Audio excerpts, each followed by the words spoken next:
Vamos lá, Lucas capítulo de número 5. Quem achou, diga amém. Amém. Glória a Deus. Diz assim o texto: apertando a multidão para ouvir a palavra de Deus, estava ele junto ao lago de Genezaré, e viu 2 barcos. Quantos barcos, igreja? 2. Quantos? 2 barcos à beira da praia do lago. Mas os pescadores, havendo desembarcado, lavavam as redes. Entrando então em um dos barcos, que era o de Simão, pediu-lhe que o afastasse um pouco da praia, e assentando-se, ensinava do barco a toda a multidão. Quando acabou de falar, disse a Simão: faze-te ao mar alto e lançai as vossas redes para pescar. Respondeu-lhe Simão: mestre, havendo trabalhado toda a noite, nada apanhamos, mas sobre a tua palavra lançarei as redes. E fazendo assim, colheram uma grande quantidade de peixes, que se lhe rompia a rede, de modo que fizeram sinal aos companheiros que estavam no outro barco, para que fossem ajudá-los. E eles foram e encheram ambos os barcos, de maneira tal que quase iam a pique. Somente até aqui você diz amém. Amém. Senta dando glória a Deus por essa palavra. Oh, aleluia. Glória a Jesus. Aleluia. Eu vou contar de 1 a 3. Quando eu disser 3, você vai liberar sobre a vida da pessoa que está ao seu lado uma palavra que determina o rumo profético daquilo que Deus tem nos confiado como verdade para essa noite. Quando eu disser 3, você vai olhar para alguém e numa impostação de voz de caráter imperativo, você vai dizer à pessoa que está ao seu lado desse jeito: puxa essa rede. Calma que eu não contei até 3 ainda, tá? Para ficar uniforme, bem bonito. Quando eu disser 3, você vira para esse irmão, para essa irmã que está do seu lado, você vai dizer: puxa essa rede. Qual é a palavra? Puxa essa rede. É 1, é 2, é 3. Libera para ele ou para ela. Puxa. Sacode o vizinho do outro lado e diz: puxa. Puxa essa rede. Oh, aleluia. Aleluia. Oh, glória a Jesus. Não é tempo de soltar, não é tempo de temer. A palavra do Senhor diz que aquele que põe a mão no arado e retrocede não é digno. Agora que você começou, você vai terminar. Oh, glória. A narrativa do texto que nós acabamos de fazer menção vai falar sobre a pesca maravilhosa, né? Pedro vem de uma noite fracassada, uma noite frustrante, porque você tem uma coisa frustrante para um pescador, é dedicar-se para pescar. E olha que Pedro fez isso durante um longo período de tempo, de 6 a 8 horas, quem sabe, no mínimo 4, no máximo 8, dedicando-se a isso na noite anterior, a manhã que antecedia o seu primeiro encontro com Jesus. Eles ainda não se conheciam e, sobretudo, Pedro ainda não sabia que Jesus era o Cristo, o Filho do Deus vivo. Nesse encontro vem Jesus, chegando-se à beira da praia do lago de Genezaré, e uma multidão o acompanhava, porque Lucas capítulo 4 diz que a sua fama já percorria todas as comunidades vizinhas a Jerusalém. Lucas capítulo 5 diz que a fama de Jesus começava a se espalhar sobremaneira, e Lucas capítulo 7 atesta então definitivamente o quão Jesus estava conhecido. E por que você está falando isso, Camila? Porque, para que você entenda por que Jesus naquela manhã já caminha tão cedo acompanhado por uma multidão que estava ao seu redor. Uma multidão que o credibiliza, uma multidão que quer ouvir o que ele tem a dizer. Então veja bem, vamos supor que eu chego aqui nessa noite e ao invés de vir só eu e a pastora Raquel, de repente ao chegar aqui, eu venho acompanhada de uma multidão. Antes mesmo de saber o que a multidão está fazendo aqui, você vai procurar saber por que segue, né? Por que está atrás? Essa multidão está aí por quê, né? Quando tem um engarrafamento, todo mundo quer saber se é acidente ou o que foi. Aí quando você vai chegando perto da pista, às vezes é um guaxinim, seja lá o que for, criou um engarrafamento incrível. E aí você reclama no meio do caminho, dizendo, não é brincadeira não, agora você vê, não era nada na estrada, mas todo mundo passando para ver o guaxinim, aí você para e passa também. E olha, devagarinho, e promove o engarrafamento. Porque a multidão, ela traz peso, ela traz crédito. Eu só quero que você entenda qual é a configuração do que está acontecendo naquela manhã. Quando Jesus vem chegando acompanhado por uma multidão à margem de uma praia, eu imagino os pescadores parando imediatamente de fazer aquilo que eles estavam fazendo para acompanhar que movimento era aquele. E quem estava trazendo aquele movimento na beira da praia logo cedo era Jesus. Mas Pedro ainda não sabe que é Jesus. Nisso ele vem chegando. E o texto diz que eles estavam lavando as redes depois dessa pesca na noite anterior, aonde não haviam pegado nada, absolutamente nada. Vem então Jesus chegando e vai pedir um dos barcos que já estão ancorados à margem da praia, e ocasiona-se então de ser o barco de Simão. Mas o texto é muito claro, de acordo com o que nós vimos aqui. Quando Jesus chega à margem daquela praia, o texto é claro, Jesus não viu só o barco de Pedro. O texto diz que chegando Jesus à beira do lago, ele viu dois barcos. Aquela manhã, meus irmãos, você sabe disso, aquela manhã vai ser marcada por um milagre extraordinário. Aquela manhã será marcada por prosperidade, por honra. Naquela manhã, Deus, em Cristo Jesus, vai manifestar uma ação miraculosa. Oh, aleluia! Vai ter peixe para todo dia. Vai ter peixe para mais de um tempo. Vai ter peixe para comer agora, comer mais tarde, comer depois e no final do mês. Tudo na jogada de uma rede só. É um milagre maravilhoso. Só que esse milagre não está baseado na frustração de Pedro. A motivação desse milagre não está baseada na necessidade dos pescadores.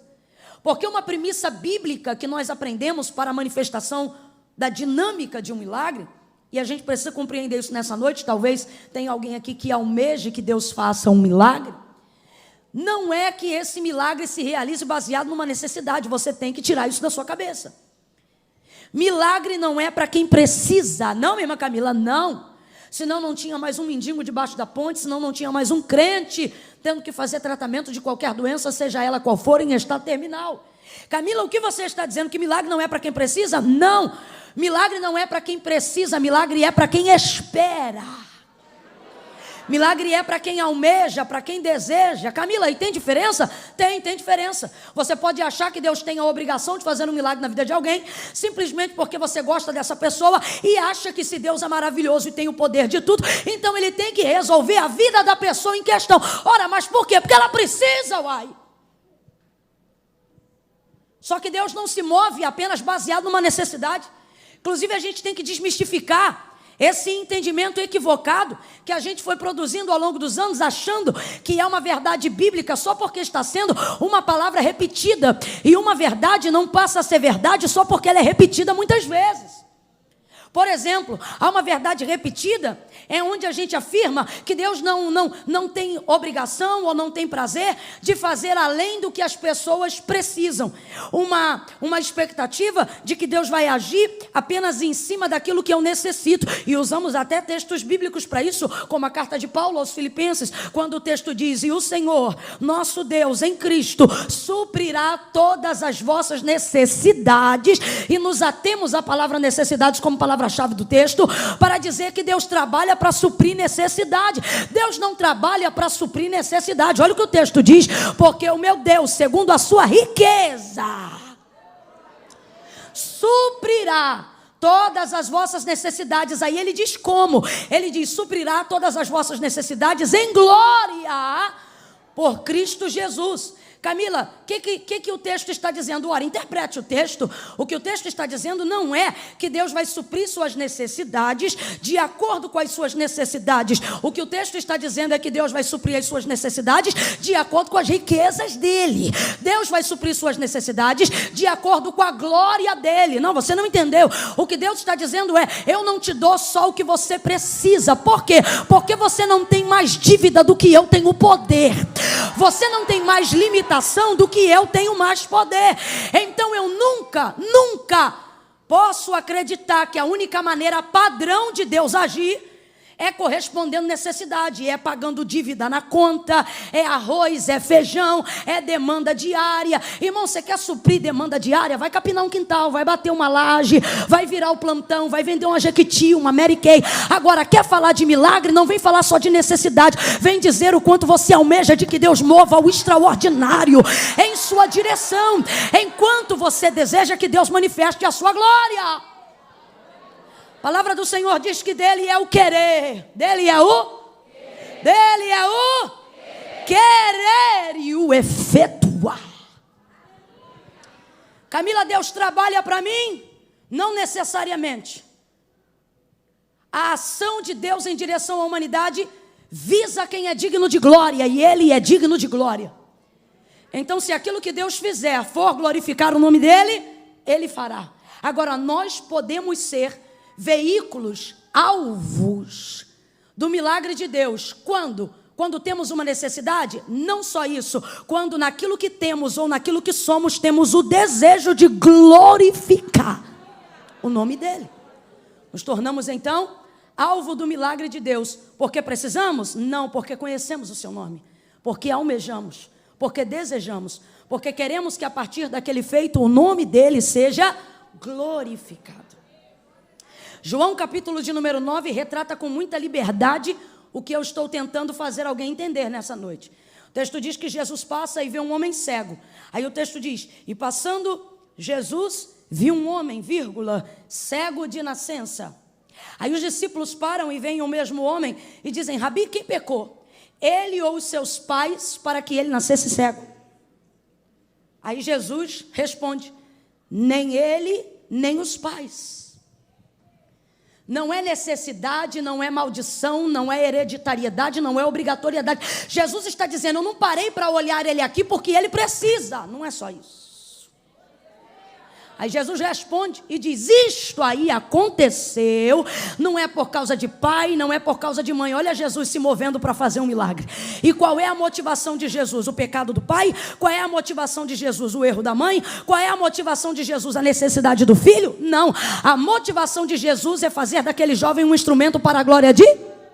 Nem ele, nem os pais, mas isto aconteceu para que se manifeste nele a glória de Deus. E tendo dito isto, cuspiu no chão, fez lodo com a saliva e aplicou nos olhos do cego e disse: vai, lava-te no tanque de Siloé, que significa o enviado. E ele foi, lavou-se e voltou vendo. Mandaram então o homem entrar na sinagoga, porque naqueles dias quem dissesse que Jesus era o Cristo seria expulso da sinagoga. Então fizeram um interrogatório: rapaz, quem te curou? O homem chamado Jesus jogou lama, eu joguei água e vi. Então disseram para ele: eu não acredito em você, chama os pais dele aqui. Aí chamaram os pais do menino para a audiência. Diga aí para mim, esse moço, ele nasceu cego? Nasceu cego. E diga aí então, como é que ele foi curado? E os pais disseram: ele tem idade, pergunte para ele. Estavam com medo. Aí perguntam para ele de novo: vem aqui, como é que te abriram os olhos? Aí ele responde assim: eu já disse, vocês estão perguntando de novo por quê? Quer ser discípulo dele? Aí eu já começo a entender porque que Jesus escolheu aquele homem. Aí eles olham para o homem e dizem: nós não, nós somos discípulos de Moisés, vai tu ser discípulo dele. Expulsam ele da sinagoga. A porta da sinagoga se fecha, mas o texto diz que do outro lado da rua tem um homem esperando ele. Quem já suspeita quem é? Quem já suspeita quem é? A gente fica preocupado, né? Quando vive algumas experiências com Deus, algumas portas antigas se fecham. Mas eu não estou nem aí para a porta que se fechou, sabe por quê? Aquela porta tem uma chave que abre. Aqui está diante de mim, abre e fecha qual quiser. Mais do que isso, Jesus disse bem claro: eu sou a porta. No outro lado está Jesus. Mas o homem era cego quando foi tocado por Jesus. Então o homem não identifica que quem está diante dele é o mesmo homem que lhe fez milagre. Aí Jesus olha para ele e diz assim: homem, tu crê que o homem que te curou é o Filho do Deus vivo? Aí o cego diz: como crerei se não sei quem é? Aí Jesus diz: sou eu que falo contigo. Ele diz: creio. Mas assim tão rápido não. Eu vivi uma experiência contigo. Tão rápido não. O Senhor fez na minha vida o que tratamento nenhum fez. Tão rápido não. Eu nunca vi e hoje eu estou vendo. Eu sei o que é céu, eu sei o que é sol, eu sei o que é luz. Eu vi o rosto do meu pai, eu vi o rosto da minha mãe. Eu não estou dizendo que ele disse isso. Eu estou dizendo que a experiência que ele teve com Cristo fez ele diante da sinagoga dizer: o homem chamado Jesus. Para quem ele deu a glória? Vamos lá, gente. Para quem ele deu a glória? Para quem ele deu a honra? Para quem ele entregou a fé que ele passou a ter? E os príncipes da sinagoga dizendo: fala qual é o nome dele. Ou então dizendo: foi Deus que te curou. Ou como nós, discípulos de Moisés. E ele está dizendo: meu irmão, não tem para Moisés, não tem para ninguém. O nome do homem que me curou é Jesus Cristo. E serve a ele e crê nele. Então diga para mim: este milagre foi para a glória de Deus, sim ou não? Sim ou não? Não é necessidade que provoca milagre. Você precisa entender isso hoje para começar a viver milagre. Para parar de fazer oração apelativa, desesperada. Para parar de barganhar com Deus e achar que teu jejum vai colocar ele na parede. Jejum não me dá poder para obrigar Deus a me dizer sim quando Ele está disposto a liberar um não. Jejum não é sobre o que Deus quer fazer. Jejum é sobre o quanto eu posso suportar. Jejum é para me preparar para a resposta que Deus dará, não sabendo ela ainda qual será. É para a glória. Eu quero que você entenda que o milagre da pesca maravilhosa não foi movido por uma necessidade, foi movido por uma coisa que eu chamo de visão panorâmica. O que é uma visão panorâmica? É uma visão ampliada ou amplificada. Tem gente aqui que tem um celular um pouco mais moderno e deve ter essa opção lá embaixo, foto panorâmica. Os primeiros celulares que começaram a desenvolver essa tecnologia te davam uma visão de pelo menos 180 graus através da foto panorâmica. Você pegava assim o celular devagarinho e ia virando, e uma setinha indicando para você. E aí você ia virando, até uma hora que preenchia a tela e você entendia que ele não podia mais ir. Então você conseguia pegar o que o celular vem descrito como foto panorâmica num ângulo de praticamente 180 graus, que é um ângulo da metade. Mas se você for para o dicionário e compreender o que é visão panorâmica, você vai entender que é a visão mais ampla da realidade de um contexto, seja ela filosófica ou seja ela uma fotografia. Por exemplo, uma foto panorâmica desse templo. Hoje nós temos equipamentos que podem fazer isso. Eles trazem uma foto, uma visão panorâmica, né? Não pega só 90 nem 180 graus. Tem gente aqui que tem celular moderno, irmãos, que se pegar o celular e botar nessa tecnologia, não vai só a 180, mas vai a 360. E 360 é, de fato, uma visão panorâmica completa. Por quê? Ela não está dando apenas a visão de parte, mas ela está dando a visão do todo. Quando Jesus chega na beira daquela praia, a visão de Jesus não é como a do celular mais antigo, 180. Não é como a do anterior a esse, 90. E também não é apenas como a do 360, que é uma visão completa. Porque se hoje eu tiver aqui uma câmera poderosa com uma visão de 360 graus, ela vai pegar cada pedaço desse templo através dessa tecnologia na fotografia. Mas eu quero que você amplie a visão panorâmica de Jesus, entendendo que se hoje ele manifestar a visão panorâmica dele acerca, por exemplo, de quem está aqui dentro dessa igreja, a visão dele é tão panorâmica, que quando ele olha você sentado nessa cadeira, ele não vê só você.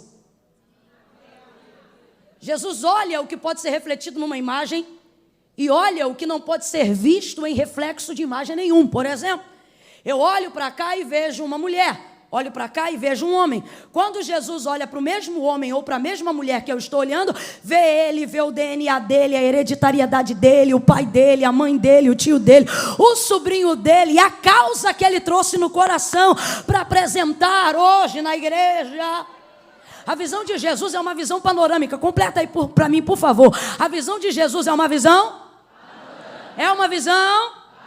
Camila, quando é que eu me torno alvo de um milagre? Ou quando é que eu me torno instrumento para ser milagre na vida de alguém?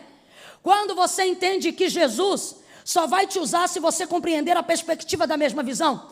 Veja bem, quando Jesus chega na beira daquela praia, ele ministra uma palavra em direção a Pedro. O texto é claro, tem 2 barcos, mas ele só escolhe um. O que ele escolhe para entrar é o barco de Simão, o barco de Pedro. Então raciocine comigo. Jesus chegou na beira da praia, viu 2 barcos, entrou apenas no barco de um, pregou de dentro de um barco de um, saiu e liberou o barco de um. A palavra foi para todos, mas tudo isso aconteceu de dentro do barco de? Vamos lá, gente, tudo isso aconteceu de dentro do barco de? Só que a visão é clara. Ele chegou na praia e não viu só o barco de Pedro. Ele chegou na praia e não viu só a rede de Pedro. Ele chegou na praia e não olhou só para Pedro. O texto diz, chegando ele à beira da praia, acompanhado por essa multidão, ele viu 2 barcos. Só que depois disso você sabe que é o barco de Pedro o alvo da primeira pescaria. Quando a rede é lançada, a rede pela qual os peixes entram é a rede de Pedro. O primeiro barco que dá sinais de que parece que vai a pique, uma vez que está tendo que utilizar a sobrecarga ou se submeter à sobrecarga da pescaria, é o barco de? A pessoa a quem Jesus se dirige pessoalmente é a pessoa de? Então entenda isso, o barco é de Pedro, a rede é de Pedro. A palavra direcionada foi para Pedro, a motivação de liderança da pescaria está sobre a vida de Pedro, mas a visão de Jesus tem 2 barcos. Camila, o que você está dizendo? Pedro se torna instrumento do que Deus vai realizar. E por que isso acontece? Porque me parece que Pedro tem uma visão similar à de Jesus e a gente vê isso no final do contexto, aonde nós lemos. Quando o barco começa a virar e ele chama os companheiros. Uma visão panorâmica para compreender aquilo que Deus quer fazer. Olhando para isso, o Espírito Santo tem dito para mim e eu digo para vocês. Quando Jesus entra no barco de Pedro, Jesus não vê só o barco de Pedro. Quando Jesus entra no barco de Pedro, ele vê o que fazendo por Pedro, Pedro poderá fazer pelos outros. Então veja bem, quando Jesus entra na minha vida, ele não olha só para a minha vida. Quando Jesus entra na minha vida, quando Jesus enche a minha vida, quando Jesus abençoa a minha vida, quando Jesus libera uma palavra sobre a minha vida, ele não está olhando só o que pode fazer por mim, mas ele está olhando o que fazendo por mim eu poderei fazer pelos outros. É isso que Jesus está olhando. Então essa é a segunda dinâmica do milagre. Compreender de que maneira eu posso ser útil para que Deus manifeste a visão de reino, para que Deus manifeste a visão panorâmica que ele teve quando chegou na praia. Camila, eu não entendi, vai entender agora. Deus me trouxe aqui nessa noite de domingo para te dizer que quando ele olha para você, ele não vê só você, ele vê suas causas, ele vê seu pai, ele vê sua mãe, ele vê a sua família, ele vê as suas necessidades. Ah, Camila, mas quem vem na igreja sou eu. O barco é teu, mas o peixe será de todo mundo, porque Jesus está vendo além. Jesus está olhando com uma visão. Quem lembra, gente? Jesus está olhando com uma visão. Para ter milagre, a gente tem que sair dessa visão egocentrista. Para ter milagre, a gente tem que sair dessas orações egoístas. Orações que só falam sobre a gente. Trabalhos que só manifestam a nossa vocação. Quantas igrejas às vezes eu vou, irmãos, e discernindo pelo Espírito, eu tenho que orar repreendendo toda a vaidade, porque aí eu percebo que o evento não foi feito para abençoar o povo, foi feito para ostentar com um campo rival, para poder dizer eu trouxe fulano, eu trouxe Beltrano.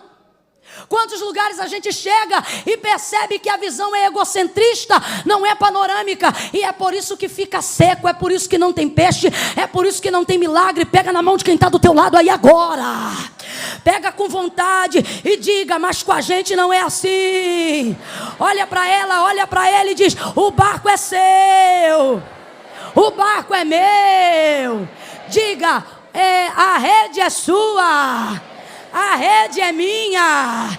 Olha para ele ou para ela e diz: mas o peixe é nosso. Isso não é sobre a gente, isso é sobre o poder de Deus. Isso não é sobre a gente, isso é sobre o que Deus quer fazer. Jesus vai escolher o barco que está disposto a ser instrumento para que a obra dele seja feita. Entrou no barco de Pedro, mas não estava olhando só para o barco de Pedro. Quando Jesus te dá uma voz, Jesus não está olhando para o timbre da tua voz. Jesus está vendo de que maneira pode usar a tua voz para abençoar a vida de outras pessoas. Quando Jesus te dá uma igreja, Jesus não está vendo de que maneira a sua igreja pode ficar bonita. Jesus está vendo de que maneira você pode ocupar aquele lugar, permitindo com que pessoas de todo tipo tenham acesso a ele para conhecer a palavra de Deus. Quando Jesus te dá um sermão, quando Jesus te dá uma mensagem, ele não te dá para você vir aqui arrotar santidade e ostentar conhecimento. Quando Jesus te confia uma palavra, ele quer saber o quanto aquela palavra pode alcançar o maior número de corações e de pessoas que estiverem naquele recinto. Jesus está dizendo: quando você sair dessa visão provinciana, quando você parar de olhar só para o seu umbigo, quando as suas orações pararem de ser somente individuais, quando você se envolver com a obra missionária, quando você lembrar o sobrenome da tua família, quando você se lembrar dos seus parentes, quando você vier de corpo para o culto, mas na boca trouxer o nome do teu marido, o nome do teu filho, o nome da tua casa, o Senhor está dizendo: vai ser do teu barco que eu vou fazer sobejar, vai ser através da sua vida que eu vou trazer abundância e o nome do Senhor será glorificado. Terceira dinâmica para que haja milagre. Terceira. Jesus, de dentro do barco, olha para Pedro e diz: voltai ao mar alto e lançai as vossas redes para pescar. Desce do barco. Pedro olha para ele e diz: havendo trabalhado toda a noite, nada apanhamos, mas sobre a tua palavra nós lançaremos a rede. Ele já havia feito o que Jesus estava mandando ele fazer. Mas naquele momento, Pedro vai ter uma expectativa nova, uma motivação nova, para fazer uma coisa antiga, uma coisa que ele já tinha feito, um método que ele já tinha usado. Sabe por que isso aconteceu? Porque quando Jesus chegou na beira daquela praia, chegou acompanhado de uma multidão. E, irmãos, eu não estou falando nem de Camila e nem do Zé, eu estou falando de Jesus. É o verbo vivo feito em carne pregando. Ah, não, você não deve saber quem é ele, não. O povo caminhava 8 quilômetros, 12 quilômetros, a pé. Não queria nem saber se tinha comida, marmita ou transporte para voltar. E eu imagino o povo caminhando naquele caminho e alguém dizendo: você é louco, você vai para onde, você não tem dinheiro. Não interessa, eu vou ouvir Jesus.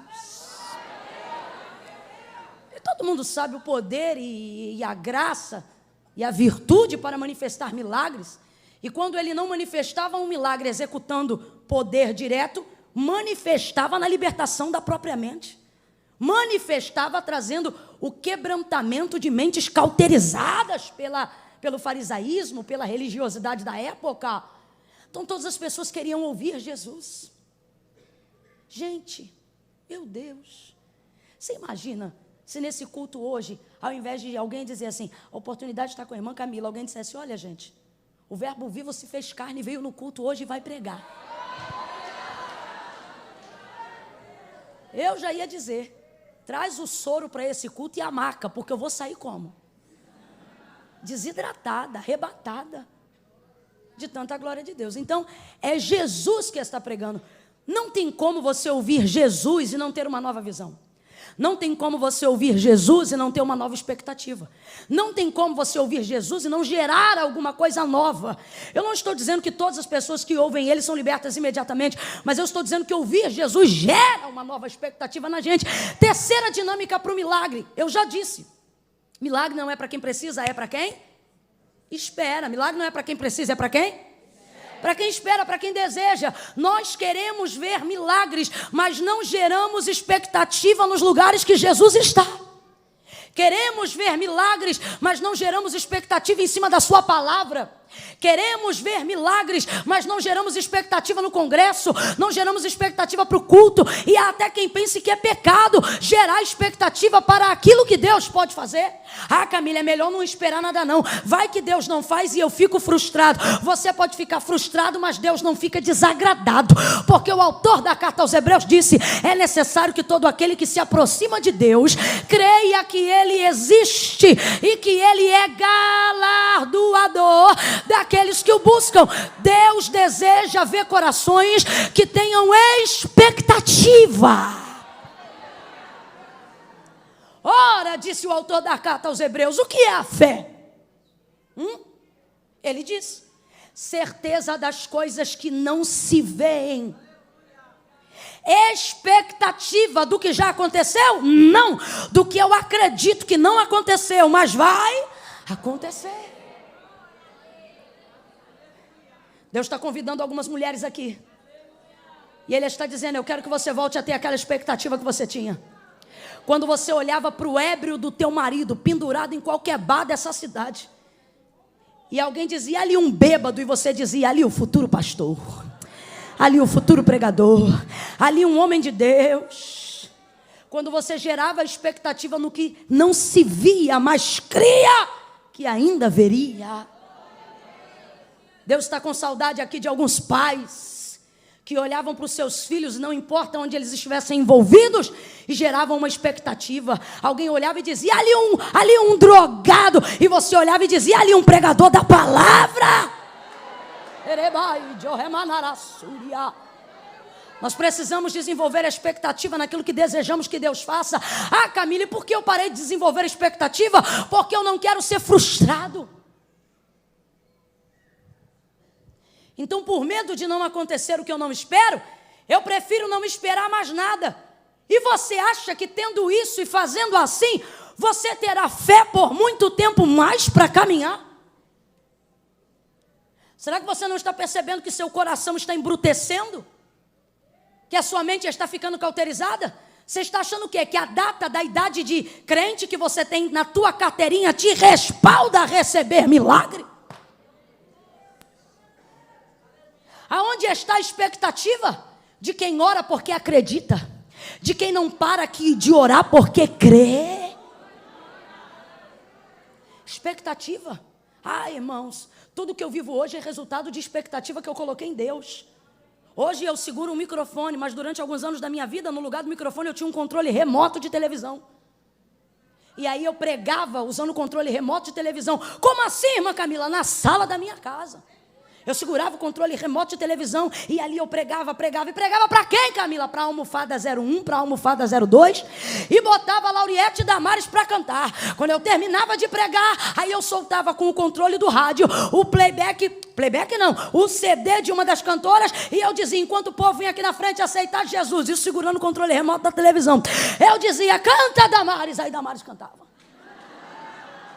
Cantava e eu ficava assim imaginando o povo vindo. Aí eu via, irmãos, eu via aleijado levantando, eu via gente largando muleta, eu via eu diante das multidões, eu me via no avião, eu me via pregando a palavra, eu me via vivendo aventuras, eu me via no rio, eu me via no céu, eu me via na terra, eu me via. Aí eu chorava sozinha, falava em língua sozinha, pulava sozinha, cantava sozinha, rodava sozinha, entrava no mistério sozinha. Aí lá em casa tinha um portão que a tranca não funcionava, era a corrente. Então, todas as vezes que alguém entrava, aquela corrente caía e fazia um barulho. Trac. E eu naquela loucura santa. Quando ouvia o treque, desligava o som, botava a almofada no lugar e corria para a cozinha para terminar de lavar a louça. Porque eu dizia, alguém vai chegar e não vai entender. E eu ficava desesperado e voltava para aquela realidade. Eu fazia 2 horas de ida para trabalhar e 2 horas de ida de volta para voltar para casa. Camila, o que você fazia em todo o processo de espera do ônibus? Meu irmão, não tinha notebook, não tinha WhatsApp, não tinha internet, não tinha nada disso. Sabe o que eu fazia? Ficava lá do lado, procurava sentar na janela. Aí eu encostava a cabeça, fechava o olho e alguém pensava que eu estava dormindo, porque eu ficava de olho fechado da Central do Brasil até a chegada na minha casa. E por que você ficava de olho fechado dormindo, Camila? Não. Quando eu entrava no ônibus e olhava para o relógio, já sabia do engarrafamento. Aí eu dizia, eba, hoje eu vou ter 2 horas para sonhar. Gente, eu estou aqui no altar em Deus, eu falo a verdade, não minto. Eu entrava ali no Tinguá 551, encostava a cabeça na janela e dizia, Senhor, tu vai curar, tu vai fazer. E eu vou ver e vai acontecer. Ali, irmãos, eu vi a salvação do meu pai, que não servia ao Senhor.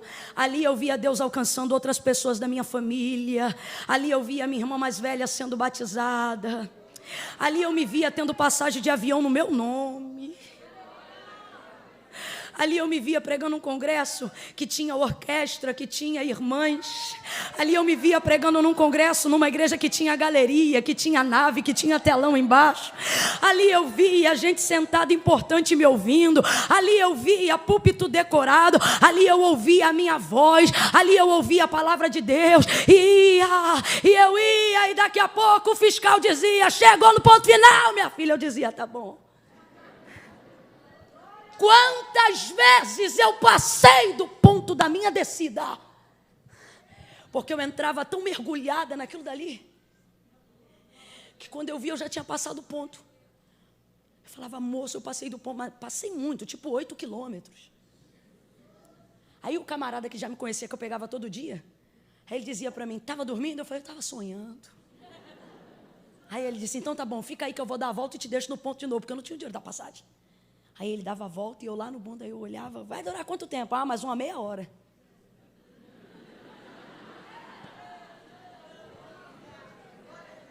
Você diz, Camila, você é uma besta. Olha a besta aqui.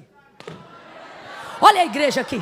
Olha a orquestra aqui, olha as irmãs aqui, olha o microfone aqui, olha a decoração aqui, olha eu ontem aqui, eu hoje aqui, eu amanhã lá, eu amanhã acolá. Olha eu pregando. Esses dias eu estava em Goiás e eu me lembro que eu sonhava que Jesus ia curar. Quando eu estou terminando de pregar, a equipe que estava de Libras, cuidando dos surdos mudos, de repente a gente chama para salvação. Vem 5 surdos-mudos aceitarem Jesus, confessarem a Cristo como Senhor. Começamos a fazer a oração da confissão. Uma delas começa a pular. Daqui a pouco a igreja vira na glória. Eu não entendo nada. Aí eu olho para o pastor, o que houve? Ele me diz chorando, a menina está falando, foi curada e batizada com o Espírito Santo. A muda falou. Você sabe quando isso aconteceu? Você quer saber quando isso aconteceu? Isso não aconteceu naquele dia que eu estava lá. Isso aconteceu na minha sala, quando não tinha ninguém. Foi lá que aconteceu. Quando eu via mudos falando e dizendo, Jesus, tu vai fazer, porque tu tem poder. Aí alguém olha pra gente e diz assim, Deus escolheu fulano, como se Deus olhasse filhos preferidos e gostasse do cabelo, da cor da pele e dissesse, é porque é bonito, é porque fala bem. Deus está dizendo, não, é porque sonhou, é porque esperou, é porque chamou meu nome, é porque acreditou. Pega na mão de alguém aí agora, pega na mão de alguém aí agora, olha para essa pessoa e diz, lembra? Diga para ela, lembra? Agora olha para mim. Lembra quando você se imaginava com a carteira de habilitação? Lembra? Olha para ela e diz, lembra? Lembra? Lembra quando você se imaginava dirigindo o carro pela cidade de Blumenau? Lembra? Lembra? Lembra? Lembra quando você acreditava que ia ser um grande empresário no ramo alimentício? Lembra? Lembra? Lembra? Lembra quando você sonhava com a família que hoje você tem? O Senhor está dizendo para alguém, lembra? Lembra quando você acreditava que eu podia tirar o crack da veia do seu filho? Lembra? Lembra quando eu disse que ia libertar o cachaceiro do teu marido? Lembra quando você via ele de terno e gravata? Lembra quando você dobrava o joelho aqui e dizia, qualquer domingo desse ele vai entrar pelas portas e vai aceitar Jesus? Lembra? Deus trouxe alguém aqui para dizer, por que você parou? Pega na mão de alguém aí e diz, lembra? Lembra? Lembra? Quero trazer à memória aquilo que me dá esperança. Olha Jesus renovando a tua esperança. Olha Jesus renovando a tua visão. Ei, Canamassuri.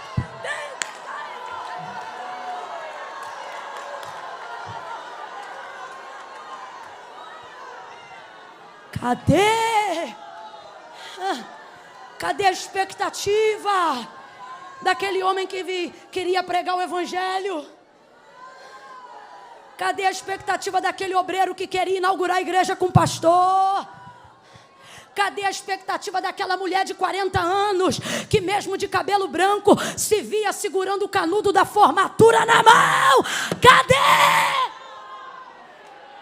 Cadê? Cadê? Deus parou de fazer. Por quê? Porque eu parei de crer? Não. Porque você parou de esperar. Parou de desejar. Lembra quando você tinha hora para dobrar o joelho? Lembra? Lembra quando você tinha hora para orar e falar com Deus? Lembra? Lembra? Tinha dia que Ele não vinha naquele peso de glória e de presença. Mas no outro dia você encontrava do mesmo jeito. Porque você sabia, qualquer hora dessa Ele vem de novo. Você esperava. O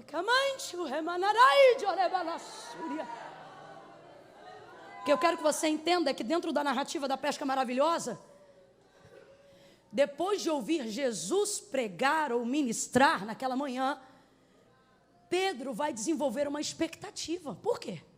Ora, tem uma multidão seguindo ele. O povo o acompanha. Pedro ainda não sabe que é o Cristo, o Filho do Deus vivo, mas sabe que está diante de alguém a quem ele classifica ser uma grande autoridade, porque ele chama Jesus de mestre. Mas ele não sabe que é o Filho do Deus vivo e nem que é tão poderoso quanto o é.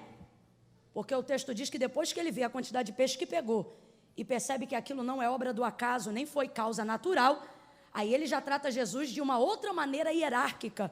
O texto diz que ele olha para Jesus, se dobra no chão, bota a boca no pó, estende a palma da mão e diz: afasta-te de mim, Senhor. Aí já não é mais mestre, o S é maiúsculo. Aí ele diz: olha, se afasta de mim, Senhor, porque sou um homem pecador. O que ele está dizendo? Pensei que eu estava diante de um mestre, mas agora reconheço que eu estou diante de um santo.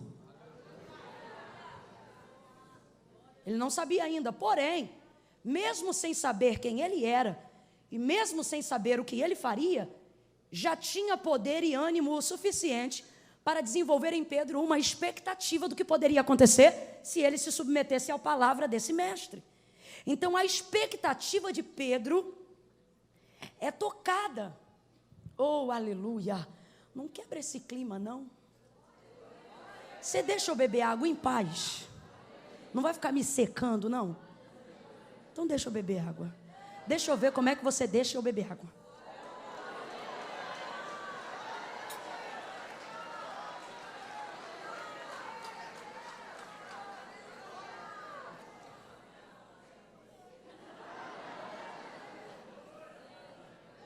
Pedro vai gerar uma expectativa.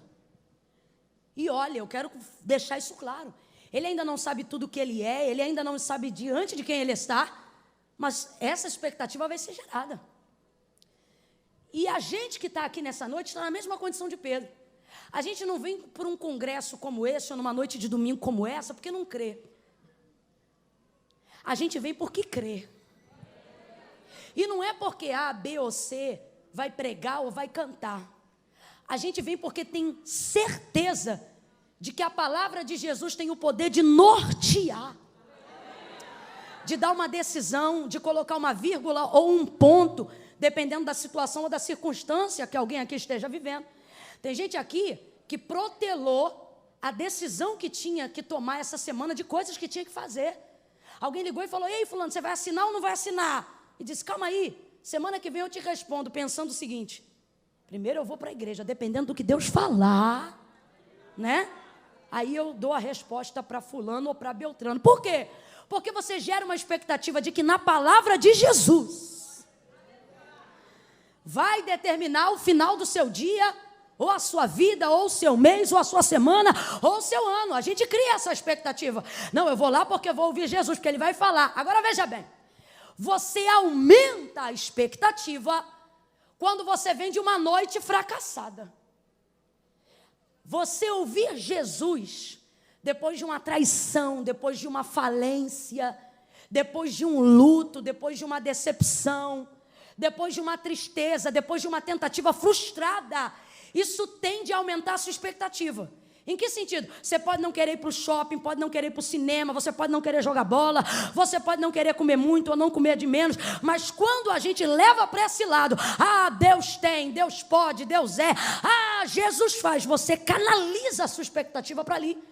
Ainda mais quando você precisa de uma ação sobrenatural. Agora veja bem, Pedro não sabe que Jesus pode fazer tudo o que ele faz, mas sabe que está diante de alguém que tem algum respaldo para mandar ele fazer o que ele está fazendo, porque tem uma multidão que está dando ali crédito para ele, então alguma coisa esse homem tem. Ele gera expectativa. Agora imagine quem está nessa noite aqui no congresso.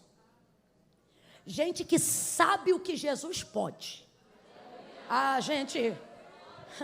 O Jesus que mandou Pedro lançar a rede no mar, para a gente que está aqui e já conhece ele, se ele dissesse assim, joga na areia, quem conhece Jesus aqui titubeava, duvidava, era na hora, joga na areia.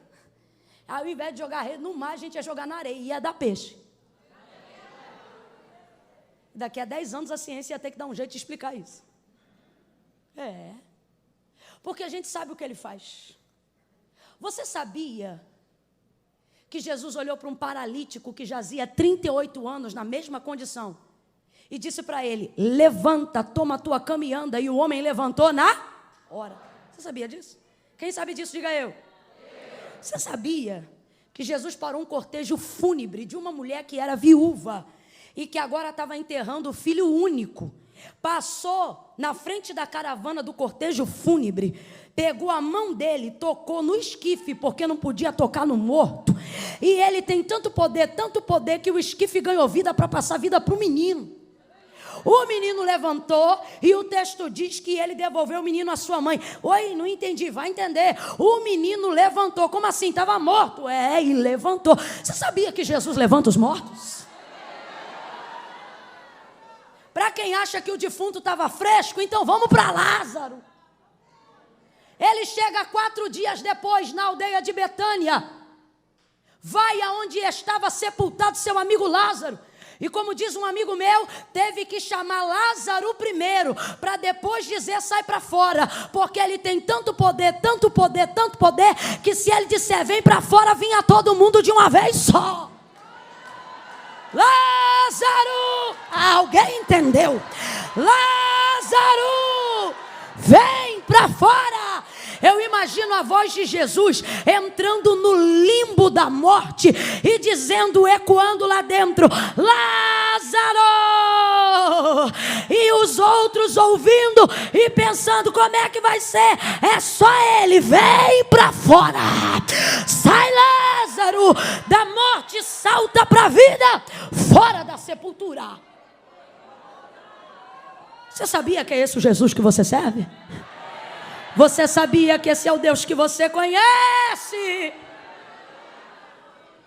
Gerando expectativa no poder desse Deus, a gente acredita que Ele pode fazer qualquer coisa, inclusive o que a gente não imagina, Ele pode também.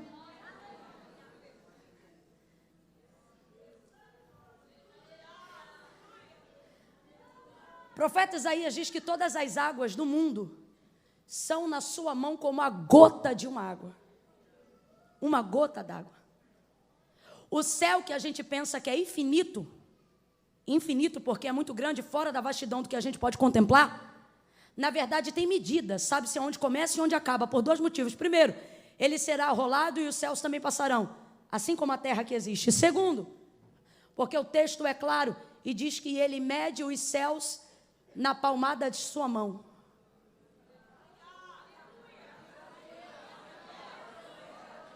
O texto diz que do tronco para cima ele é tão alto que o universo não pode contê-lo e nem o firmamento limitá-lo. O firmamento é o céu.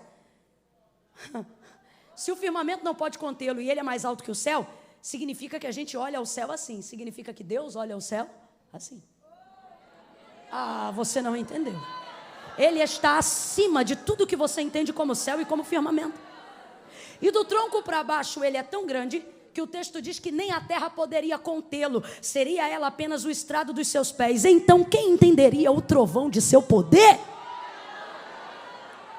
Olha para quem está do teu lado e diz: tu sabia que é o teu Deus? Então se a gente gera expectativa nesse Deus, se a gente gera expectativa no Filho desse Deus, quem aqui consegue imaginar coisa pequena? Quem aqui consegue imaginar que Deus vai fazer qualquer coisinha? Eu nunca vi, por mais simples que fosse o vaso, e por mais simples que fosse a pessoa que vai receber a profecia, eu nunca vi Deus levantar um vaso para botar a mão no ombro de alguém e dizer: eu tenho uma pequena obra na sua vida.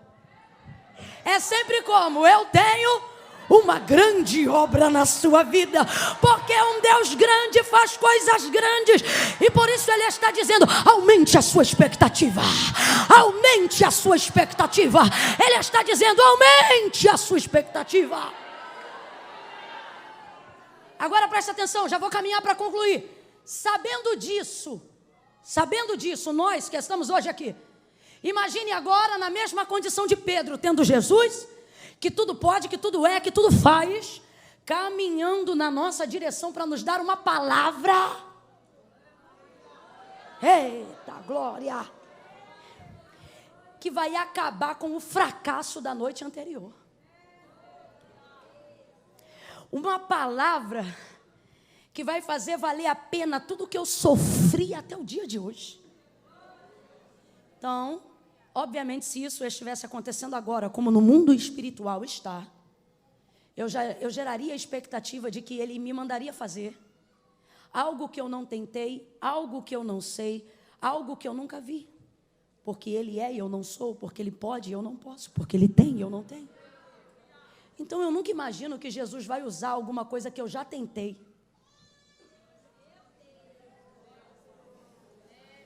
Não. Principalmente se aquilo que eu venho tentando não vem dando certo. Então, se eu quero que uma área da minha vida dê certo, e como eu estou tentando, essa área não vem dando certo, eu coloco a minha expectativa em Deus, porque eu acredito que Deus vai me dar um meio que eu ainda não conheço, uma saída que eu ainda não vi, uma porta que ainda não abriu. Quem está entendendo? Agora imagine você com a expectativa aqui, ó, igual você está agora. Porque quem entrou aqui está saindo daqui igual um leão, meu irmão.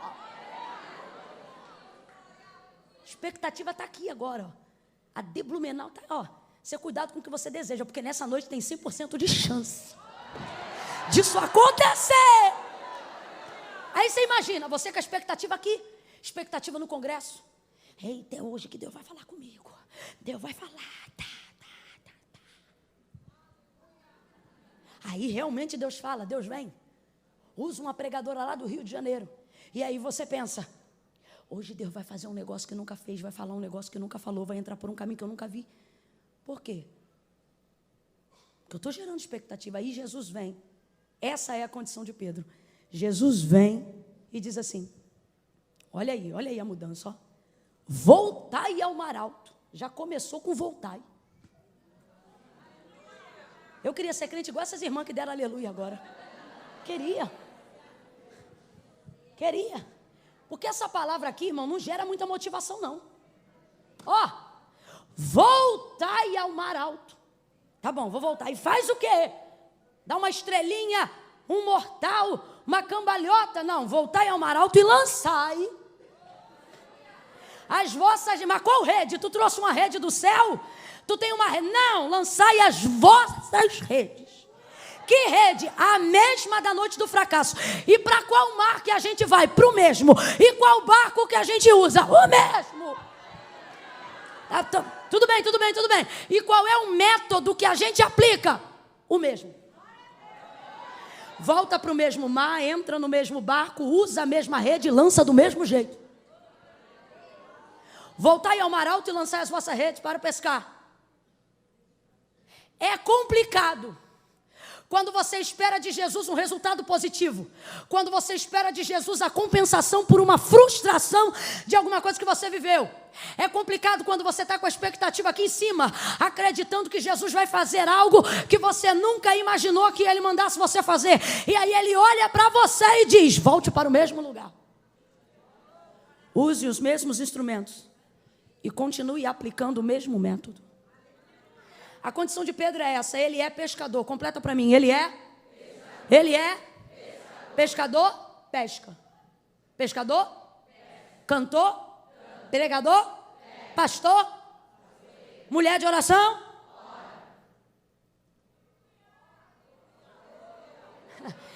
Jesus não olha para Pedro. Olhe para mim, por favor. Jesus não olha para Pedro e diz: Pedro, vai lá e desce num rasante de asa delta. Pedro não voa, Pedro pesca. Pedro vai lá, tenta aprender respiração, joga a rede de baixo para cima no fundo do mar. Pedro não é mergulhador, Pedro é pescador. Esperamos que Deus, no nosso caso, Pedro não fez isso e por isso ele foi escolhido para que nós aprendamos com ele. Mas no nosso caso, que conhecemos a Jesus, e esperamos no nosso caso, que Jesus nos dê um método novo para alcançar o resultado que a gente ainda não alcançou utilizando o método antigo.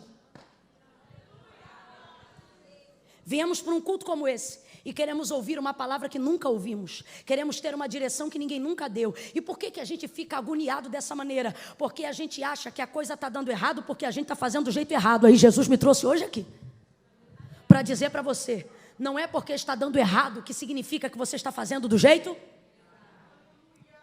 Nem tudo que dá certo está sendo feito do jeito certo. E nem tudo que está dando errado é porque está sendo feito do jeito errado. Diga para mim, um homem com a carreira de Pedro, em que ele errou na noite anterior? Você acha que alguém com a carreira desse homem não sabe usar rede? Você acha que alguém com a carreira desse homem não sabe usar o barco? Ele é tão bom no que ele faz, que quando Jesus chama ele para ganhar alma, chama ele dizendo: o que você faz no mar, você vai fazer comigo agora, porque você é tão bom pescador de peixe, que eu vou te autorizar a ser pescador de homem. Não utilizou nenhum exemplo atípico do que ele fazia. Por quê? Porque ele era bom no que ele fazia. Agora Jesus vem para ele e diz: voltai ao mar alto e lançai a rede para pescar. E agora eu não estou falando de Pedro, estou falando de mim e de você. Porque Pedro obedeceu. E tem gente aqui que ainda não viveu o milagre. Quarta dinâmica do milagre. Por que ainda não viveu? Porque gera expectativa, mas quando ouve a palavra repetida, acha que não é a direção de Deus. Quanta gente mudando o método porque não está dando resultado.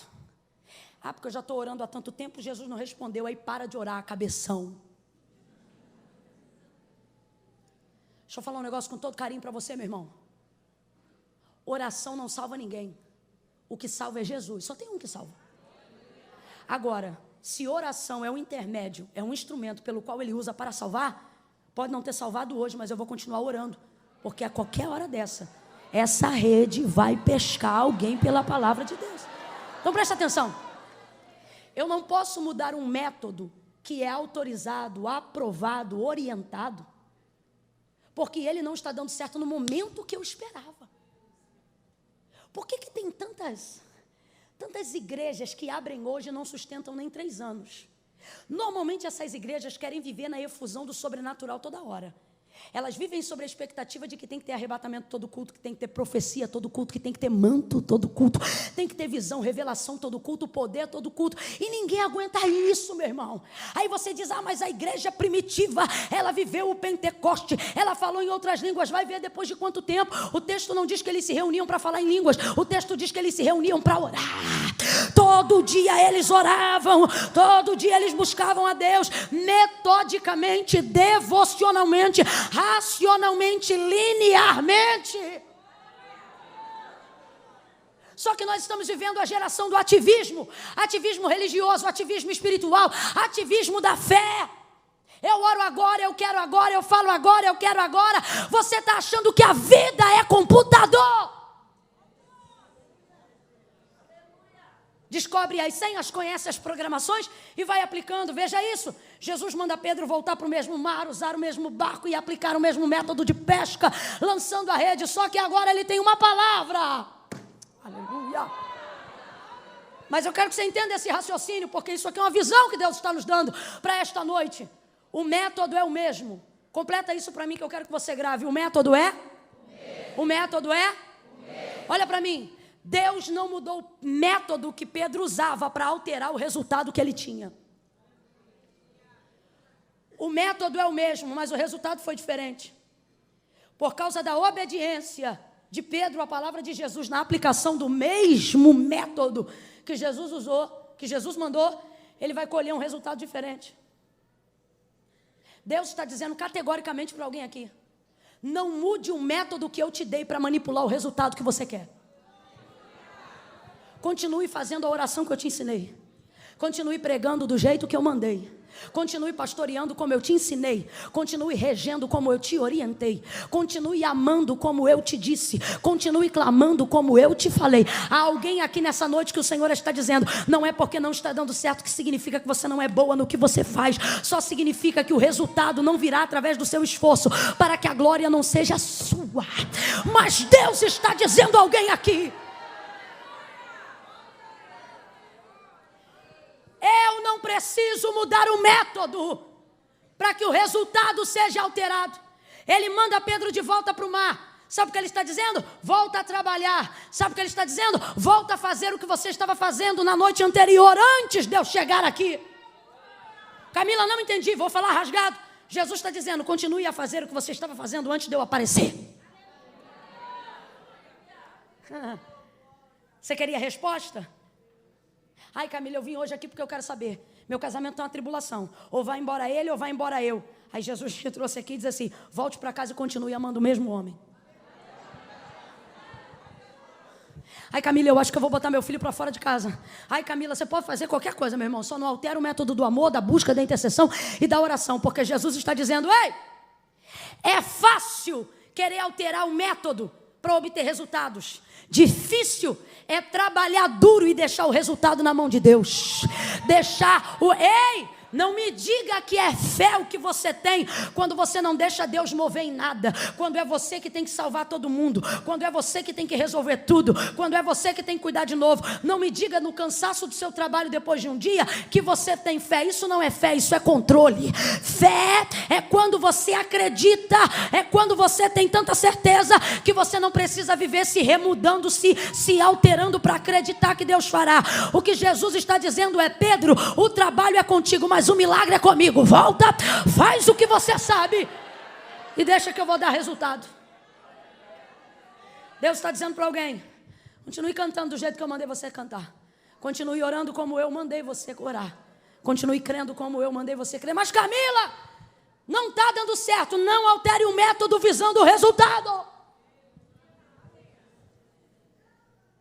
Jesus podia, uma vez que ele sabia que na primeira jogada de rede de Pedro ia vir uma multidão de peixes, ele poderia ter dito: Pedro, vai lá porque você vai conseguir peixe. Olha o texto aí em casa depois melhor. Ele poderia ter dito: Pedro, vai lá porque agora vai dar certo.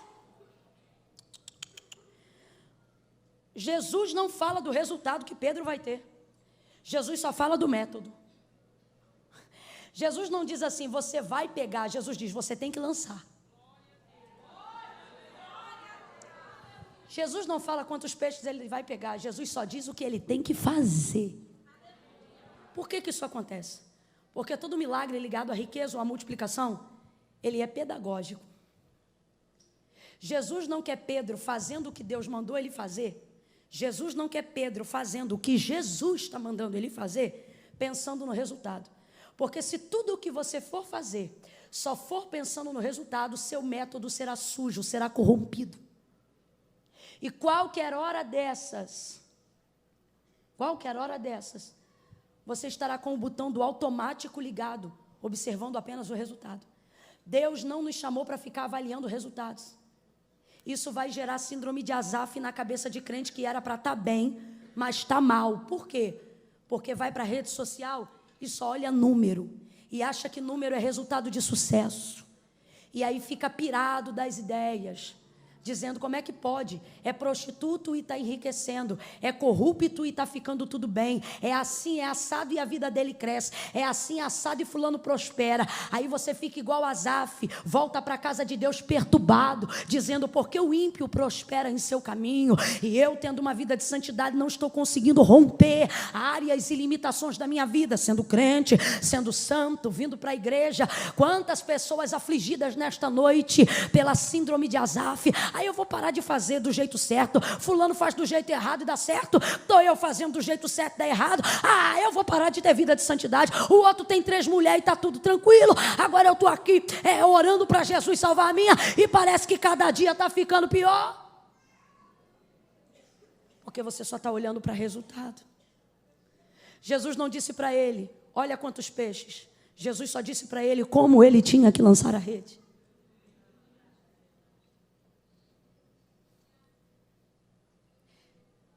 Quanta gente pervertendo o método, a direção de Deus, porque está obcecado por um resultado.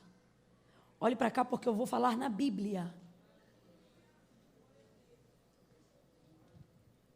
Nem tudo que está dando certo significa que está sendo feito do jeito certo. Eu tenho temor de falar dele, mas para mim ele é o exemplo perfeito do que eu vou aplicar agora. Moisés era amigo íntimo de Deus. Completa para mim, amigo? Mas nem a intimidade que Moisés tem com Deus dá a ele autonomia para mudar o método de Deus. O texto diz que nesta ocasião que eu vou falar agora, Moisés já era o homem mais manso da terra. Mas o povo de dura cerviz estava no deserto, rebelde, e como não tinham água para beber, movidos pela sede e pela escassez, começaram a querer espraguejar Moisés e murmurar naquele deserto porque não tinham água. E eles diziam, no Nilo a gente podia tomar banho e se quisesse morrer afogado de tanta água. Agora para que tu nos trouxe a esse deserto se aqui nos falta uma cuia d'água? Nós vamos morrer de sede aqui? Não tinha no Egito sepultura o suficiente para que nós fôssemos enterrados lá? Agora os nossos cadáveres serão estendidos nesse deserto, tudo porque nos falta um pouco de água. Eles atribulam Moisés a tal modo que Moisés vai em direção a Deus, buscar de Deus um método, buscar de Deus uma direção. Chega Moisés diante de Deus e Deus orienta Moisés, Deus dá uma direção, Deus dá um método. Deus diz assim, Moisés, há aqui neste lugar uma rocha. Olha a direção que Deus está dando. Vai lá e fala a rocha. Qual é o método, gente? Nisso que Moisés recebe a direção, nisso que Moisés recebe a palavra, vai ele voltando para fazer o que Deus mandou, vai ele voltando com a direção que Deus deu, vai ele voltando com a resposta que ele tem. Quando ele está voltando, o povo continua falando, não tinha água no Egito, para que tu nos trouxeste a esse deserto? E pererei, começaram a tribular, a angustiar. Aí ele estava com um cajado na mão, para não dar na cabeça de um, deu 2 vezes na rocha. Pá, pá. Qual foi a direção de Deus? Mas porque foi pressionado no caminho.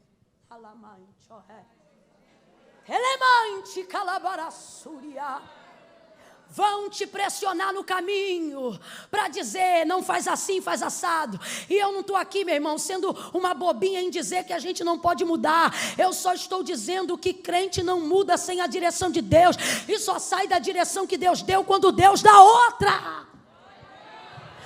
Não tem pai, não tem mãe, não tem mulher, não tem ninguém que pode fazer um crente que recebeu de Deus uma direção, mudar a direção. Deus me chamou desse jeito e Ele disse assim para mim, eu te uso assim. Até que Ele decida me usar de outra maneira. Porque pode acontecer. A experiência da maturidade, a maturidade desenvolve crescimento. Ele preserva a essência, mas pode mudar alguma coisa. Mas até que isso aconteça, eu prego assim. Escute aí. Se alguém ligar para lá e quiser marcar uma data comigo, eu vou ver os parâmetros tudo direitinho, chego na igreja. Isso nunca me aconteceu, mas já aconteceu com um amigo meu. Se eu chegar lá e disser, a gente te chamou aqui, mas aqui você não pode fazer isso, não pode fazer aquilo, você não pode dizer isso, você não pode dizer assim, você não pode tocar nesse assunto. Meu irmão, se não for nada ligado à salvação de ninguém, e eu estiver sendo retida por protocolo eclesiástico de quem me conheceu e me chamou sabendo quem eu sou, eu agradeço a oportunidade, pego o primeiro voo de volta e vou-me embora. Por quê? Porque a pressão da sociedade, a pressão da multidão, a pressão de seja lá quem for, não é maior do que o Deus que te garantiu no método que te deu. Não é maior do que a sustentabilidade que Deus te dá na maneira como Ele te chamou. Moisés feriu a rocha porque foi pressionado, atribulado pelo povo que ali estava. Agora vamos lá, para a gente concluir. O resultado deu certo ou não deu? A rocha deu água ou não deu? Água potável para beber, sim ou não? O povo ficou satisfeito, sim ou não? Todo mundo foi saciado, amém? O resultado deu certo. Mas o método foi? Deus diz, Moisés, vem cá.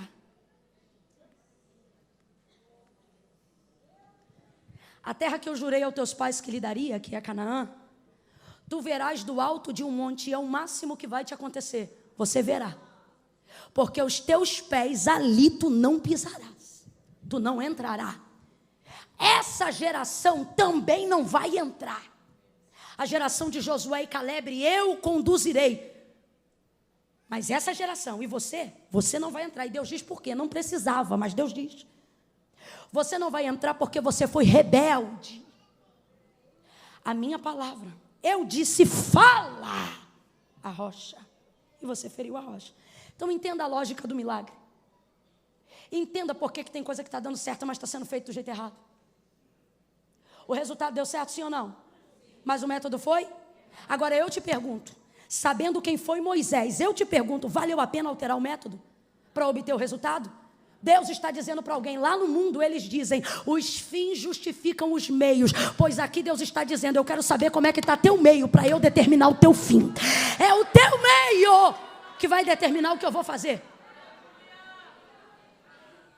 Então não tem esse negócio, meu irmão, de mexer no método para alterar resultado.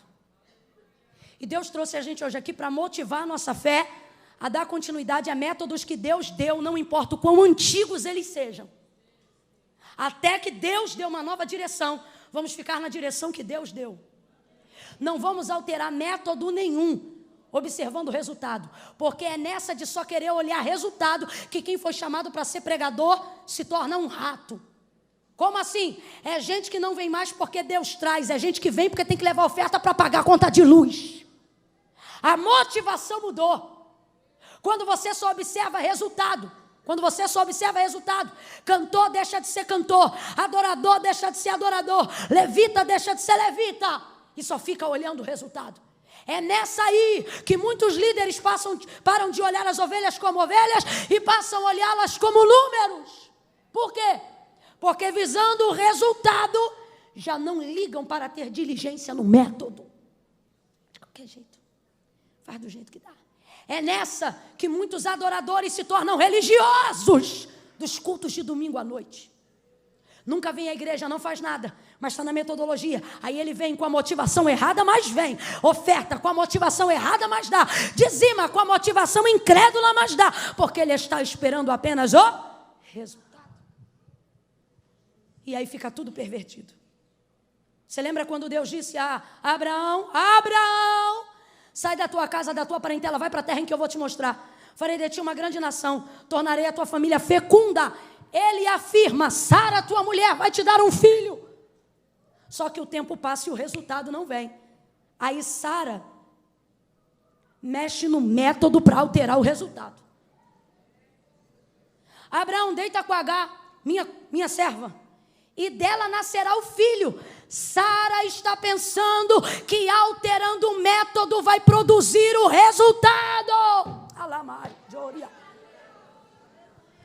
Gênesis 12, Deus promete. Gênesis 17, Deus aparece. Abraão, anda na minha presença e ser perfeito. Deus só apareceu para falar isso. Camila, pode o homem ser perfeito? Não. Totalmente não, só naquele grande dia. O que Deus está dizendo, vou traduzir. Abraão, faz o que a gente combinou. Usa o método que eu te dei, a fé que eu te dei, a perseverança que eu te dei. Irmãos, não tem resultado que faça valer a pena o comprometimento de uma caminhada com Deus. É isto que faz Moisés dizer: se a tua presença não for comigo, não me faça subir daqui. Sabe o que ele está dizendo? Sei que esse método vai gerar um resultado, mas não me tira daqui se for para viver esse resultado fora da tua presença. Lembra quando Deus chamou Abraão e disse para ele: sai da tua terra, da tua parentela e vai para a terra que eu vou te mostrar? Deus está dando a direção, Deus está dando o método. Agora responda para mim, se você conhece o texto. Deus havia dito qual era a terra que daria para Abraão? Não, só falou que tinha uma terra, mas falou qual era a terra? Porque Deus não está chamando Abraão para ver Canaã. Deus está chamando Abraão para andar com ele. É isso que Deus está dizendo para você. Deus está dizendo para você: filho, depois de caminhar um tempo comigo, depois de aprender a me obedecer, depois de sentir a alegria de estar na minha presença, fazendo o que eu mando, na hora que eu mando, do jeito que eu mando, você vai ver que o que te espera não é maior do que o que te acompanha até a chegada. Pedro entra no barco. O método é antigo, mas a motivação é nova. Deus trouxe alguém hoje aqui para dizer: eu não sou leviana, irmãos. Eu tenho cara de moça, mas eu não sou boba. Eu não vou aqui para você botar a cadeira na cabeça e dar um pulo de 3 metros. Dizer que quando você vai chegar em casa hoje vai estar tudo mudado. Eu não vou aqui fazer uso da sacrossanta palavra de Deus para dizer para você que todo mundo que te perturba vai mudar do dia para a noite. Eu não tenho autonomia para dizer o que é que vai mudar, que horas vai mudar e quando vai mudar.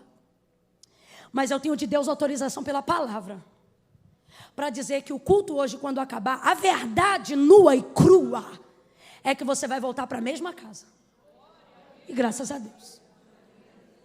A verdade é que você vai voltar na segunda-feira a trabalhar com as mesmas pessoas, mesmo que você não esteja feliz com esta empresa. A verdade é que na segunda-feira o seu chefe tem 90% de chances de ainda ser o mesmo. Talvez essa semana não vai sobrar dinheiro para você trocar o guarda-roupa. Quem sabe até, eu não posso mentir, já aconteceu comigo, você vai no Natal usar uma roupa repetida. Talvez a roupa, por um tempo, ainda seja a mesma. Talvez a empresa ainda seja a mesma, a casa ainda seja a mesma. E o marido, o mesmo. Você diz: Deus, eu queria um casamento novo.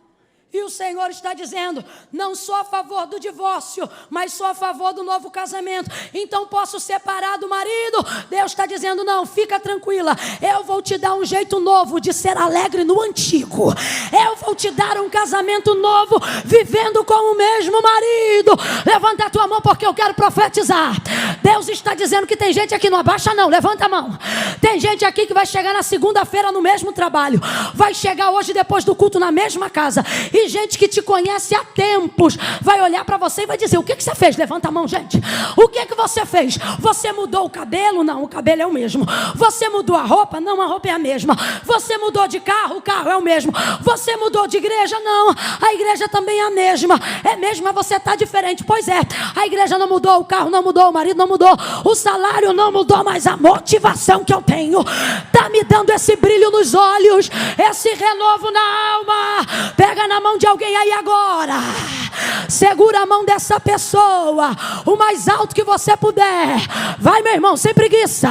Levanta a mão dessa pessoa e diga para ela: o método pode ser antigo, mas a fé, mais o ânimo, mais a alegria, mais a força é nova. É nova. Olha Deus te renovando. Olha Deus te dando um novo ânimo. Olha Deus te dando força. Quem acredita que está renovado, fica de pé num salto de glória.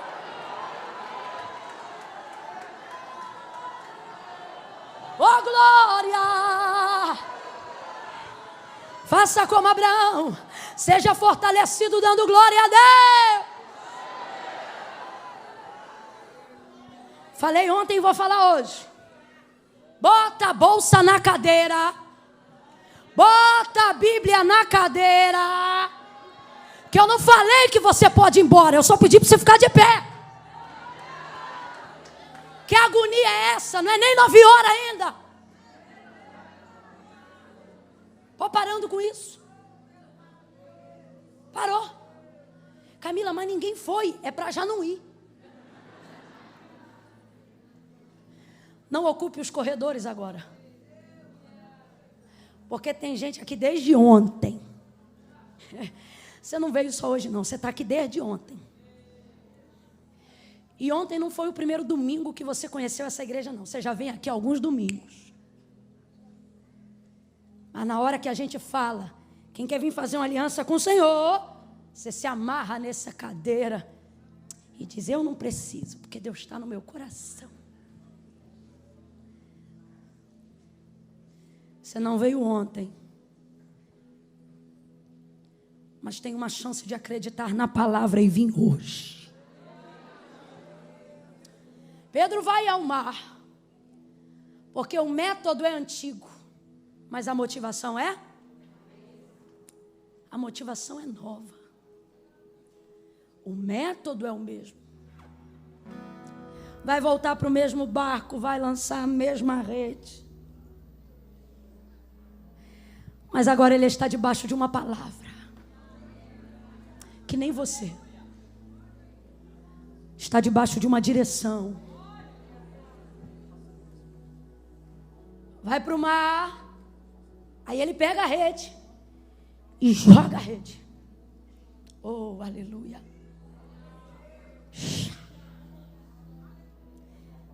Quem está comigo, diga amém. A rede assenta. E ele vai no vício, obviamente, do automático, fazer a mesma coisa que fez a noite inteira, puxar a rede. A noite inteira, o movimento foi esse aqui, ó. A noite inteira, anterior à manhã, o movimento foi esse aqui. Joga a rede. A rede vem leve porque vem vazia. Você diz, Camila, está começando a ficar pesado. Minha vida é cansaço, é gente perdendo saúde. E o Senhor está dizendo, calma. Porque todo resultado traz consigo um peso. E não é porque está dando errado que significa que você não está fazendo do jeito. E o bom de se manter fazendo do jeito certo é que quando você está no método de Deus, até o que era para dar errado, dá certo. Mas quando você está fora, até o que era para dar certo, tem chance de dar errado. Quando ele vai puxar agora, de uma vez só, ele vai pegar uma multidão de peixes. Quando ele pega a rede, irmão, que ele puxa. Quem disse que ele puxa? Ele segura um pouco da superfície. O movimento, eu imagino, deve ser mais ou menos esse aqui. Jogou, quando foi puxar. Não veio. Está cheio. Oh.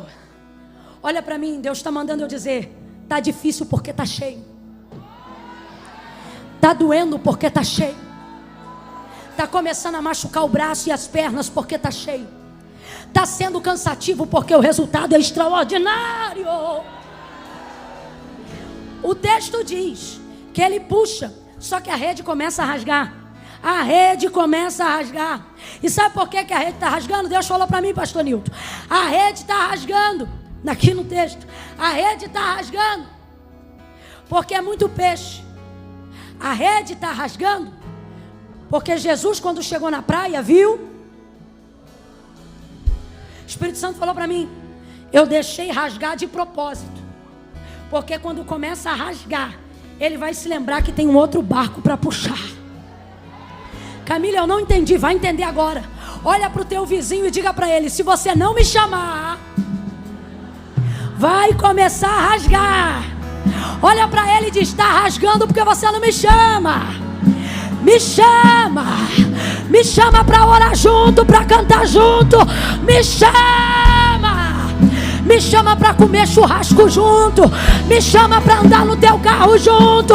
Não é só sobre você, é Deus usando você para abençoar toda a praia, para abençoar toda a gente.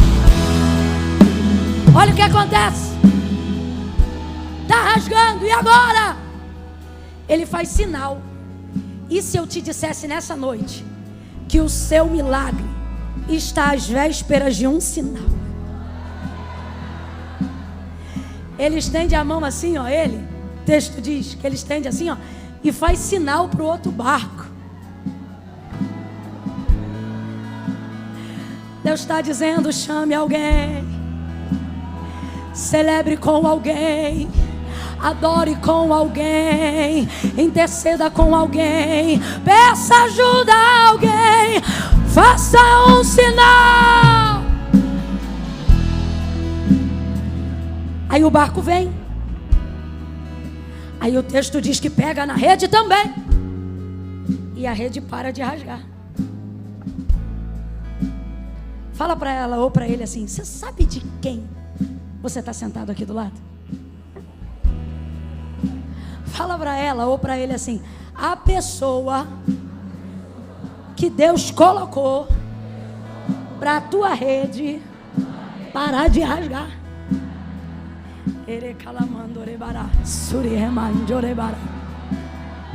Que é isso, Camila? Meu irmão, você pode ter amigos muito bons na Europa, na América, na cidade vizinha, mas quando a rede começa a rasgar, você tem que chamar quem está mais perto. Provérbios diz assim: melhor é um bom vizinho perto do que um parente distante. Porque na hora que você precisa, meu irmão, de um socorro imediato, até o parente chegar já deu ruim. Mas se o vizinho for bom, ele sai de camisola de casa, não é? Te bota dentro do carro, te leva, não é assim? Olha para quem está do teu lado e fala para essa pessoa: eu estou mais perto. Faz um sinal de vitória para essa pessoa. Faz um sinal pedindo ajuda para essa pessoa. Deus não colocou você sentada do lado dela à toa. Ela será agente de renovo, agente de ânimo para a sua vida. Fica de pé, não senta não. Quem tem saúde fica de pé. Quem quer ter fica de pé. Seguram então a rede e começam a puxar. Quando eles puxam, quem começa a virar é o barco. Segura o fundo só um pouquinho. Mas eu já gostei desse fundo, que eu já entendi qual é a música, tem tudo a ver. Vocês são fera demais. Ó, eu pedi para eles segurarem, porque isso aqui é muito sério.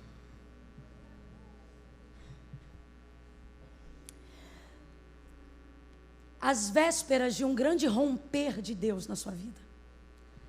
Quando Deus quer mudar seu patamar espiritual. Quando Deus quer te prosperar financeiramente. Quando Deus quer que você rompa em alguma área da vida. Quando Deus te tira do meio dos comuns e te torna alguém que é alvo de algo extraordinário. Escute isso. O mais difícil não será voltar ao mar. Tudo isso é difícil, mas o mais difícil não será você ser perseverante no que Deus mandou. Não será você vir à igreja aos domingos. Não será você continuar casado com a mesma mulher ou casada com o mesmo homem. Não será difícil continuar orando, porque você já ora há tanto tempo, que é o que você faz. O mais difícil é quando Deus diz: é agora, que é quando você vai receber. A gente pensa que o mais difícil é buscar. Irmãos, ouça isso. Buscar não é fácil, mas o mais difícil é estar pronto para receber. Tem gente suspeitando do cenário do milagre. Sabe por quê?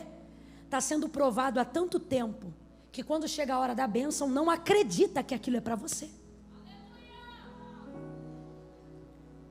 Eu conheço mulher que soltou a rede quando o marido veio para Jesus. Porque não acreditou na conversão do cara que ela orou a vida toda.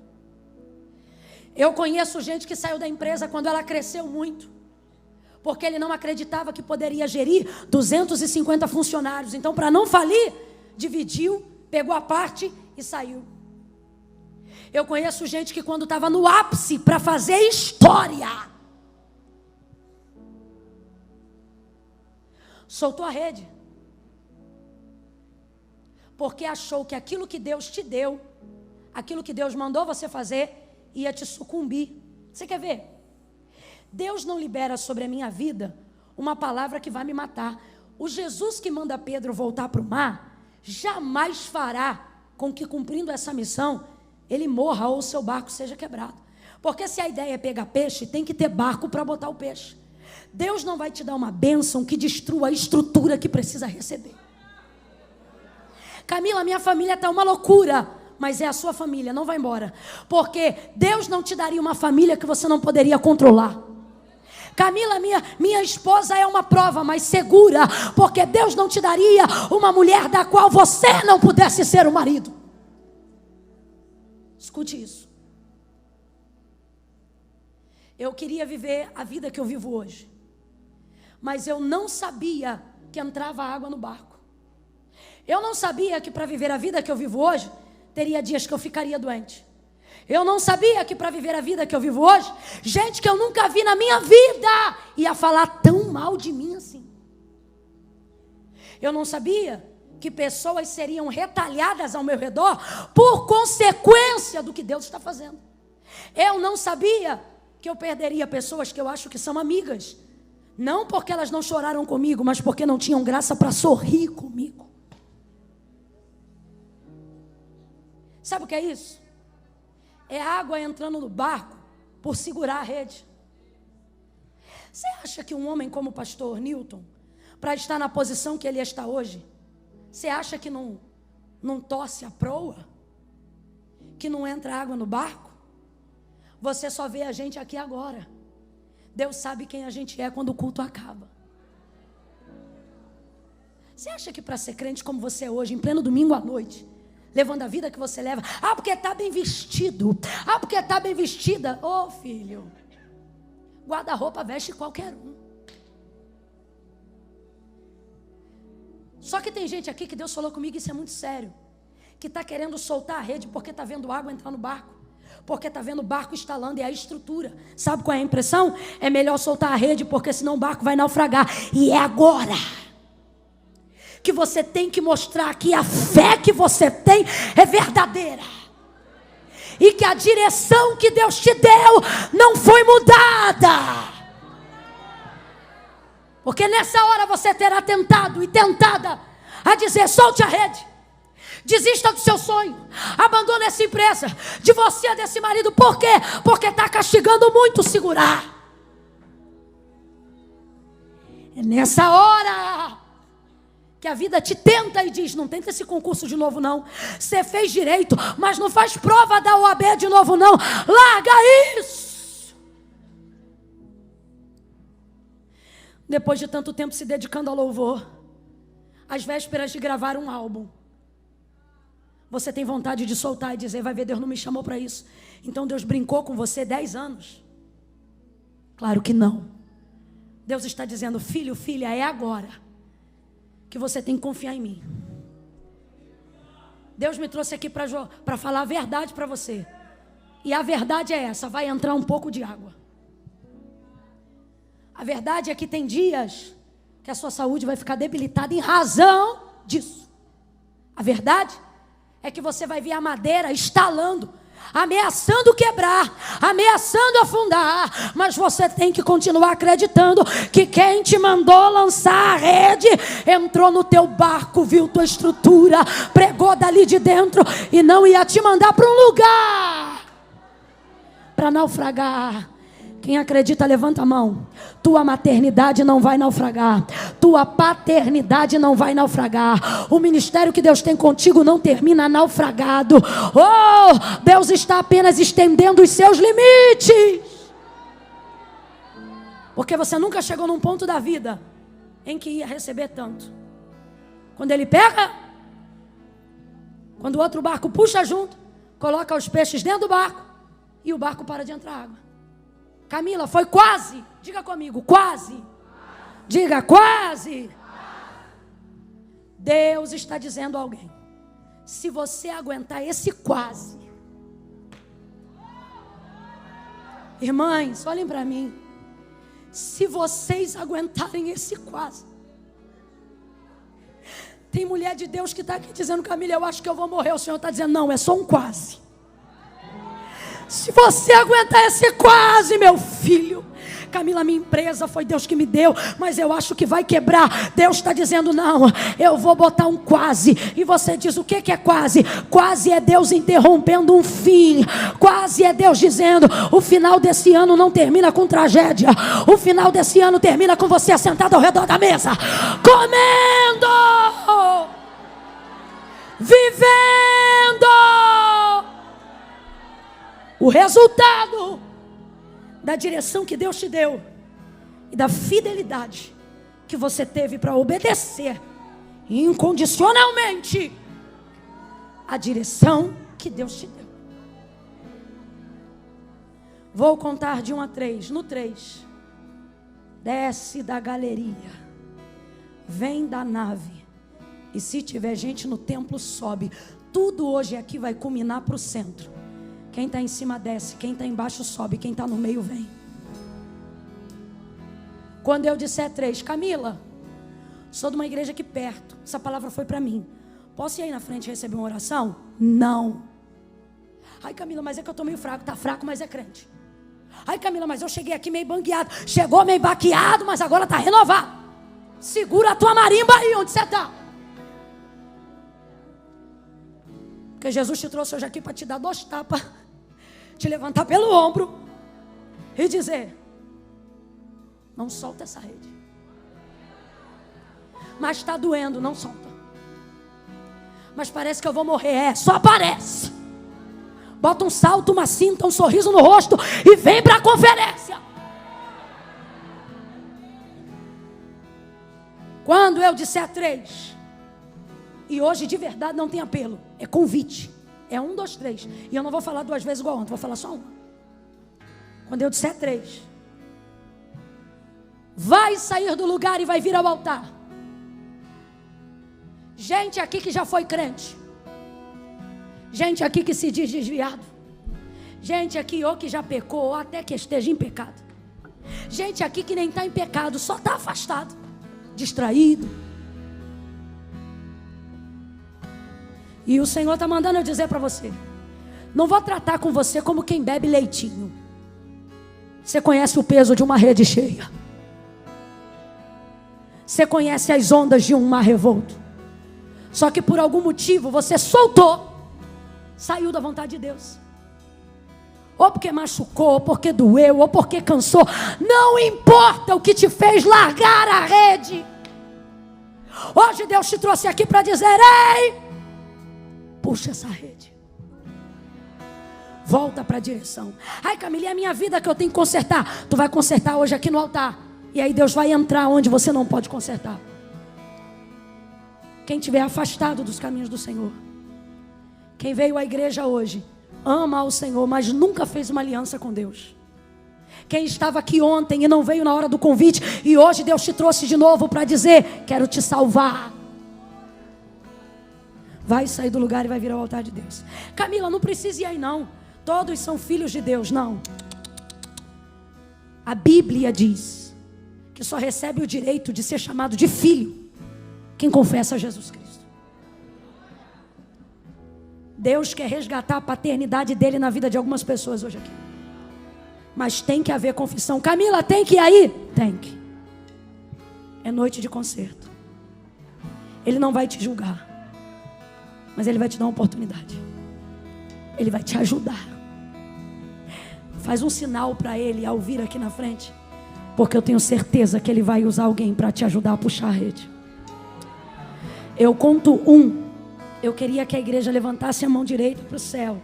Se está vindo para Cristo, pode vir, filha. E começasse a orar agora. Coral, começa a orar agora. Começa a orar agora. Começa a orar agora. Jesus, todo mundo que soltou a rede, Senhor, traz hoje. Começa a orar sobre a palavra. Pede o Senhor para trazer quem Ele precisa dar uma expectativa nova, que se afastou. 2,5, Camila, eu estou afastado. Camila, minha vida está um rolo, o que eu faço? Vem você, a pipa e o cerol. Camila, minha vida está tico-tico no fubá. Vem você, o tico-tico e o fubá. Mas não solta a rede. Quem está afastado vai voltar hoje. Quem veio ontem não precisa vir hoje aqui na frente, está salvo. Agora quem está hoje aqui sabe, Camila, sou eu. Deus me deu um método, mas eu não aguentei. Eu sei qual é o caminho, mas eu fugi dele. 2,5. Galerinha, me ajuda orando agora, porque eu quero que desça a gente dessas escadas e venha para o altar. Vamos embora, orando. 2,45. Fecha o olho e começa a orar, igreja. Camila, mas eu tenho vergonha. Vem com vergonha. A vergonha é passageira, a salvação é eterna. Venha viver a alegria de ter teu nome no livro da vida. 3, se é você, descola o pé do chão aí agora e vem para o altar que eu quero orar por você. Salvação vai chegar à tua casa hoje. Vem. Camila, estou com saudade. Camila, quero fazer um concerto com Deus. É você que eu estou chamando. Pode adorar, pode adorar.